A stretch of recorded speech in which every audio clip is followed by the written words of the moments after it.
Thanks very much. My name is Dan Light. I'm operations manager with Pangea Shellfish Company in Boston, Mass.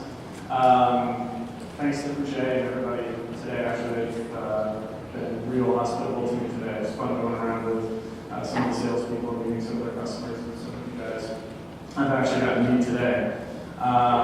Really excited to be a part of this. That's a real neat idea to just be able to go out and, like Mike said, not have to have a sales pitch. Just kind of talk about oysters for me and all the other subjects that we're going to be talking about. A really unique opportunity, so I'm really excited to be a part of it. A little bit about myself. I went to the University of Rhode Island. I have a degree in marine affairs, which is basically a collaboration of all the marine sciences matched together with coastal zone management, environmental law. It's probably long outdated at this point. When I got out of school, I actually took a job on an aquaculture farm growing wealthy oysters. This is wealthy, Massachusetts. You guys may be familiar with those oysters. We had a 16-acre farm that we were a part of. We did hard shell clams and drenched oysters. And as I was doing that, my buddy, who was actually my roommate in college, was coming up with a business plan for Pangea Shellfish. He started the company, was on his own for about a year, and decided he was getting enough work and done working 80, 90 hours a week, where he needed some help. So I saw an opportunity to work with him, and I've now been with Pangea for almost 11 years. A little bit about Pangea. Does anybody know what Pangea actually stands for, or what it is? Isn't that all the comments were all one page before they broke apart? It is. I wanted. Good job, Joe. 50 points, so we got it back. Yeah, it's a theory that at one point in time, all the continents were one big landmass. So our idea was to bring oysters from all over the world to one place in Boston and distribute them out. We found out very quickly that that was near impossible to do. It's insanely expensive. Plus getting permits to bring in all sorts of different species of oysters was just near impossible. So we ended up narrowing it down, and we buy from harvesters from where we are, as far down south as Virginia, all the way up to the coast of Nova Scotia, New Brunswick, and we also do West Coast oysters from California to BC, Canada.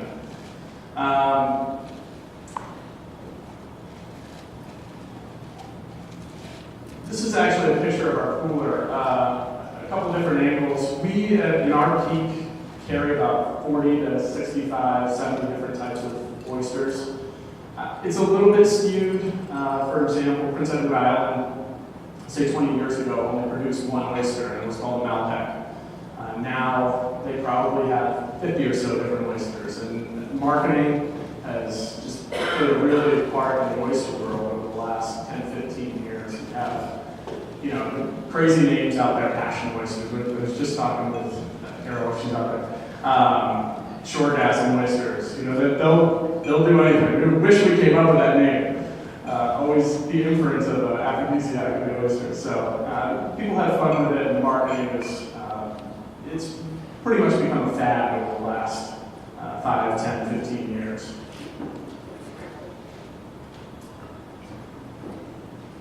We're a little unique. We're one of 4 companies in the state of Massachusetts to have a acid-approved wet storage system. We carry certain specialty items in these. And this is us up there just kind of moving the tanks over. They're basically just glorified lobster tanks. And as we put them in the facility, it's a closed system, which means that all the water stays within its own system. It runs through UV lights. It also means that we have to travel 30 miles, pump water out of the ocean, and bring it back up to the facility every 3 or 4 weeks. But it does allow us to carry some specialty items like cockles, manila clams. Some manila clams on the right. And I'd say probably 70% of what we keep in these tanks are steamer clams, soft shell clams. I don't know how much you guys use them down here. But if you've ever bought a raw bushel of steamer clams, they typically will come into you real muddy, sandy, dead, broken, etc. What we've done is actually have one guy in charge of the whole wet storage system, and he's probably got one of the worst jobs in the world. I figured he could probably be on the dirtiest, whatever, it's Mike Rowe, right? Those like dirtiest jobs. His job is basically to take these raw bushels, dump them out, clean them up, take all the dead and broken out, rinse them off, put them in the tanks. Steamers will end up spewing all sorts of mud, sand, food out into the water. But in turn, cleaning themselves, we take them back out, rinse them again, pull out any more dead and broken, and we can send them out as quote-unquote restaurant-ready steamers. So you guys will have 99.9% usage as opposed to 75-80% usage. You know, if you guys have ever gotten them and you're pulling them out, it's just a time consumer.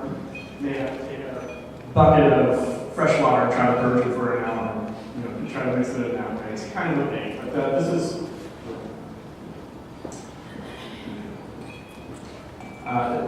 Anyway, steamers, one of the things that we do specialize in. It's one of those specialty items.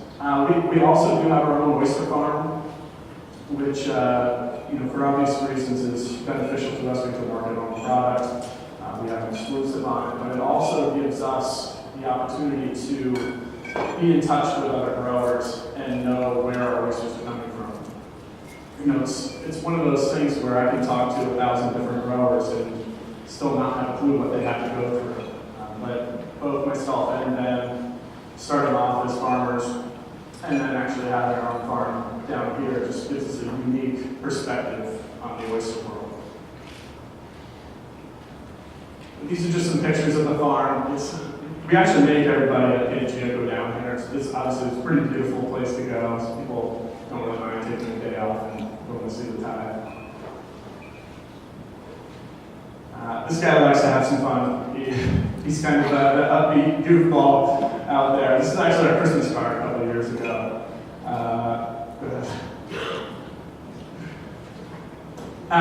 With the farm being said, it's been very significant. The transition from wild fisheries over to farming has been overwhelming over the last 15 years or so.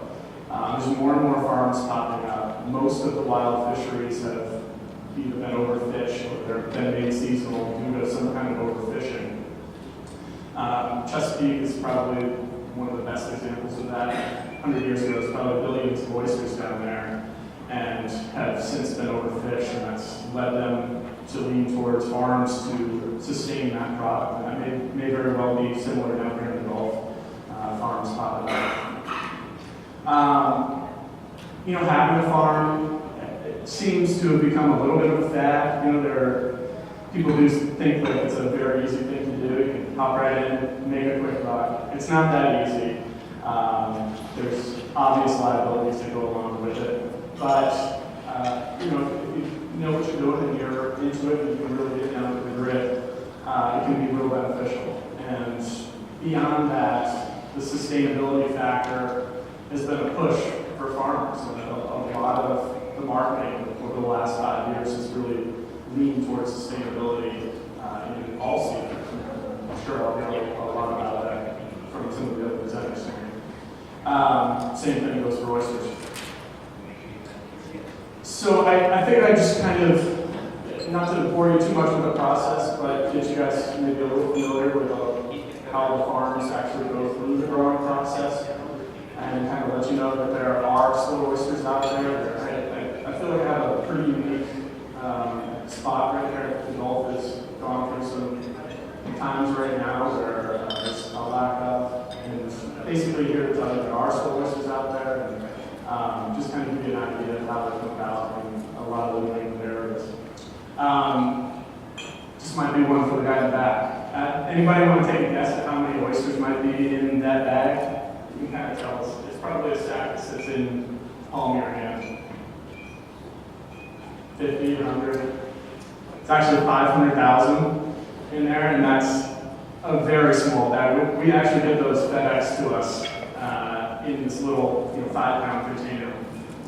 Is there a million oysters in here? What? Sure there's a million oysters in here? So we get this bag, and basically we start off with, this is called an upweller system, and the way it works is we're screened in on the bottom. These are silos here, and this is the trough in the middle. The silos have pipes that go right into the trough system, and there's a pump that pumps out water. So as the water goes out of the trough, the water obviously is just looking for an equilibrium, so the water automatically goes from the silo into the trough, and then automatically fills in from the bottom. In essence, just force feeding these oyster seed the nutrients, food that they need to grow. Once they're about 1/4 to 1/2 inch, they'll be transferred from the upweller system. Just to give you an idea, the picture on the left here, those oysters are only, that picture was taken about 10 days after that bag picture was taken. So that they get cranked some food and nutrients, and they grow like crazy. And you'd think you could probably keep them in that system, until they grow the size and have them in 2 weeks or whatever, but it's not quite that simple. They grow too fast, they break, they die. So there's you have to be careful at what your time is to take them out. But once they do get to this size, we're able to put them in bags just like this. And these bags are then transferred out to cages that are kept out on the farm. Basically, I correlate these cages with being like ovens in the water. The bags themselves can actually slide right into the cages like an oven rack, and they will stay there for an entire growing season, which will be 6 or 8 months or so. You can't necessarily just let them sit there. It's constant cleaning, constant attention to the bags, sponge, seaweed, crabs, anything you can imagine, birds picking at stuff. They can be vulnerable out there, so it's a constant maintenance out there. You can imagine we're a 6 to 8 month period they're dealing with weather and elements, and it's a great job. Once they actually reach about 2 inches or so, they're a little less vulnerable to the elements, a little less vulnerable to the crabs, and if you get dry land birds. The guys are actually ready to just toss them in the water, literally. That is a day of planting seed. We have 2 acres of land on our grant. About 1 acre of that is used as basically a wild harvest bed, where these guys will throw the oysters out and just let them grow for the rest of their growing period. Being on the bottom makes them a little bit stronger. They, instead of growing outwards as much, they'll get a deeper cut. They'll get thicker meat. It's a pretty common practice in a lot of Massachusetts farms.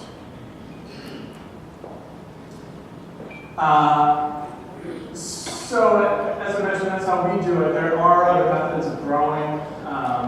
One that we used to do in Wellfleet was using these hats. These hats, literally, you put a piece of rebar metal and stake it in the ground, stack the hats right on top, and naturally oysters will spawn, and the spat will collect on the hats. You let them grow on the hats to a certain size, chip them off, and either plant them on the bottom or grow them in bags, however the method is. This one here on the right, I thought it was kind of cool. I've never actually seen it myself, but it's growing on ropes.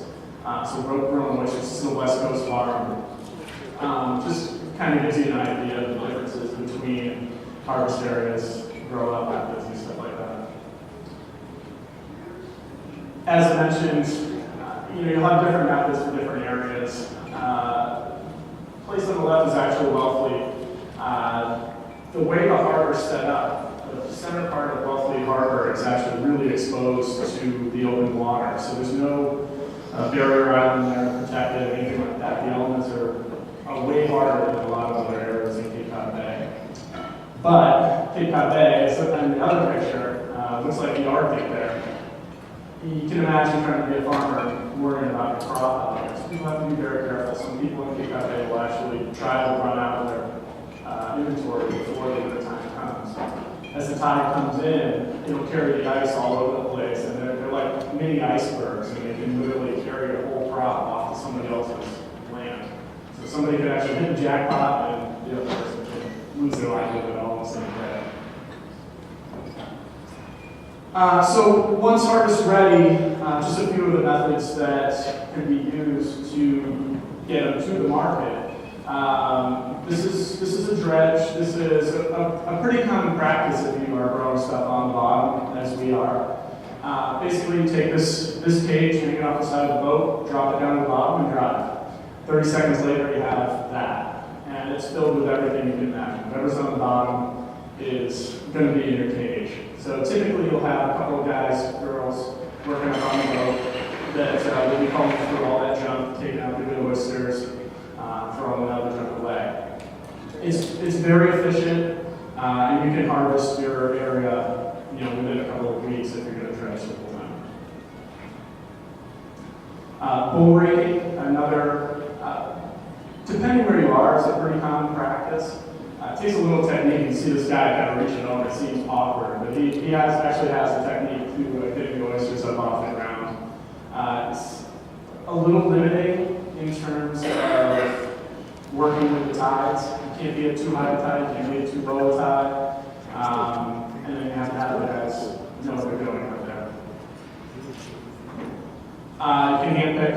This is obviously pretty self-explanatory, but this is done on a lot of the smaller farms, and some of the leftover wild fisheries that do go up on dry land will hand pick their oysters. And then you have the ever popular chainsaw. I don't know if you guys can see this or not, but this guy actually has a chainsaw in hand. This guy is spitting out ice over here, just cutting the rows. This is off of Prince Edward Island. So as this isn't a very common practice, it's one of those things I thought was worth showing you. These guys go year round, and so if you ever wonder, and you're using Canadian oysters, this is how they're getting it year round. These guys are nuts. They'll be out there, chainsaw in there, and then they use these tongs to actually grab the oysters off the bottom. The only time that they can't get oysters is when the ice is too thin. In the wintertime, as it's freezing, and as it's melting in the springtime. Other than that, they're pretty awesome. I mentioned a little bit when I first started about the different names and stuff coming out of city harvest areas, being called different names. That does happen on Prince Edward Island. Fortunately for most of New England, we're blessed with all these little inlets here. So you can go all up and down the coast and see these little inlets. And all those inlets are basically homes to different farms and different flavor profiles, different shell shape, different tides and currents and food. So where you have so many different names maybe inundated with them, wow, it's just all comes out of Cape Cod Bay, there are differences between each oyster. As I keep referencing Wellfleet, it's one that I'm very familiar with, so it does pose a good example for a lot of different things for us. Just in the town of Wellfleet alone, I'm looking at 1, 2, 3, 4, 5 different coves at least. And all of those coves are producing different salinity, different grow-out methods. Our farm was right in the dead center, so we would get straight up hit with the elements. Somebody over here would use a different grow-out method. But each cove is going to have a different flavor profile and a different shell shape. So as you're inundated with all these names, just know that us and Fruge working together, we can tell you all the differences between them. You guys are probably familiar with this, as it's a kind of a lame picture. That's Vibrio. I'll only touch on it just because you guys are probably more educated than I am on it. This has become an issue for us up there over the past 2 years, I'll say. A lot of regulations have been implemented over the last 2 years to reduce illnesses based on Vibrio.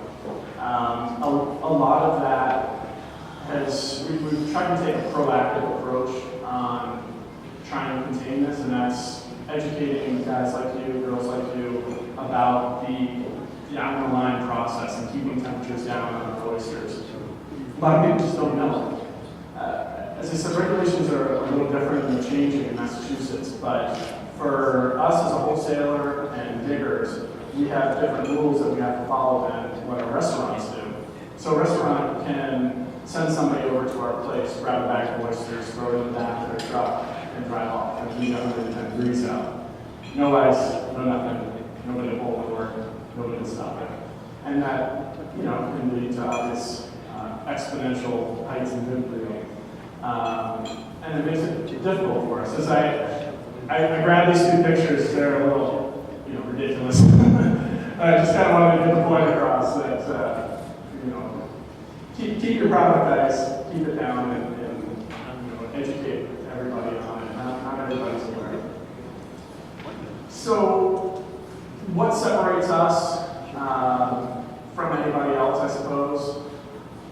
We kind of pride ourselves. We found a niche on doing lots of different types of oysters, and that means we buy from lots of small farms. As we carry a Blue Point or a Malbec as staples, we've really built a niche on the local economy. We support our local economy, we support the local diggers, and it's really created a niche for us. As it's up there, we're knowledgeable and honest. Between Ben and myself, we've worked with oysters for at least 20 years directly with on our farms, off our farms, with the wholesaling. So we can direct you in different ways, and we can work with Fruge and direct them in certain ways. It's been such an easy relationship between us and Fruge that the communication just goes back and forth. We constantly emailing each other, there's constant updates on websites, etc. We also have found issues with people calling oysters something that they're not. We don't have any need to do that. We carry so many different kinds. If we don't have something, we'll tell you we don't have it, and we can direct you in another direction. There's enough oysters out there that we can find similarities. We can find similar harvest areas, flavor profiles, etc. And what says honest better than this guy right here? Good. That's good. We also have trademarked an oysterology program that if any of you guys have seen our oysters, this is actually a tag that will go on every single bag of oysters that goes out. We've had nothing but positive feedback on it.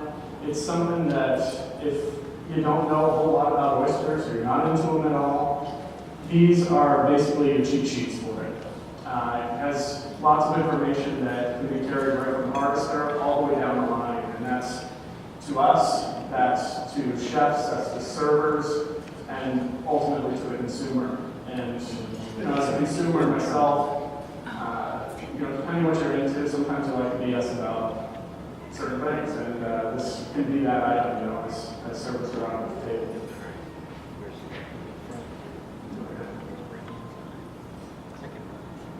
The obvious ways for us to work with Fruge, we do truck stuff down here, we do fly stuff down here.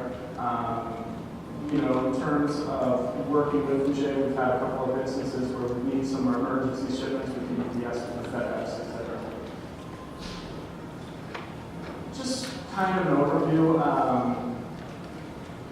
If you guys need the information, we just want to make it available. And that's through Fruge, through us as well. Our resources are out there. We've tried to be a little proactive with social media. It's become kind of a big thing. Twitter, Facebook, just plain old emails on our website, keeping that up to date and keeping it available to everybody has been a real hitting point for us. Through all that stuff, we love the feedback. That's how we were built, was by listening to everybody like you. And Fruge has stressed that with me on numerous occasions over the past few years that we've been working with each other. It's a great way to base a business on. So the communication is fantastic. And we're listening to you, then we must be doing something right.